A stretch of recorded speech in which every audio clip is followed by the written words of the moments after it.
తర్వాత అశోక్ నగర్లో లొల్లైంది, దిల్సుఖ్నగర్లో లొల్లైంది, రాష్ట్రమంతలో లొల్లైతున్నాయి. ఎందుకంటే 2 లక్షల ఉద్యోగాల ముచ్చట బోగస్ అనే మాట తెలంగాణ యువతకు అర్థమైంది. ఇక మిగిలింది 3 నెలలే. మరి 3 నెలల 2 లక్షల ఉద్యోగాలు ఎడికెళ్ళాలి రేవంత్ రెడ్డి? అందుకే మన అసెంబ్లీలో కొత్త దందా చాలు చేసిండు. జాబ్ క్యాలెండర్ అని ఒకటి తీసిండు.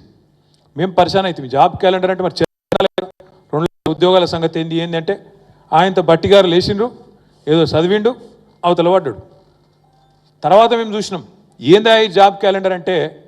ఇప్పుడు మీరు మైసూరు బజ్జీ తిన్నారా ఎప్పుడైనా?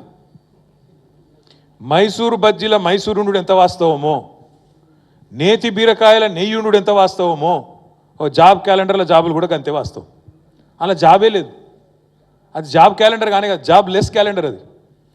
అది వేసి మళ్ళీ ఒకసారి పిచ్చోళ్ళని చేసేందుకు ఇగో జాబ్ క్యాలెండర్ అని చెప్పి ఆయనతో వేసి అవతల పడ్డారు. అందుకే ఇలా తెలంగాణ యువత ఒక్కొక్కరుగా తెలుసుకుంటున్నారు, అర్థం చేసుకుంటున్నారు, వాళ్ళు కూడా నిజాలు గ్రహిస్తున్నారు. అట్లాగే రైతులు ఎన్ని మాటలు చెప్పిన రైతులకు. కేసీఆర్ కేవలం రైతులను పట్టించుకుంటాడు, రైతు కూలీలను దేక్తలేడు. కేసీఆర్ భూస్వాములకే వత్తాసు పలుకుతున్నాడు, కౌలు రైతులను దేక్తలేడు. మేము 2 లక్షల రుణమాఫీ చేస్తాం, కేసీఆర్ మేము ఇస్తాం, రైతు కూలీలు నడుచుకుంటాం. ఇన్ని మాటలు చెప్పి ₹1 ఇచ్చిరా ఇప్పటివరకు? కనీసం రైతు బందే దిక్కులేదు ఈరోజు వరకు. ఈరోజు 15 ఉన్నాం.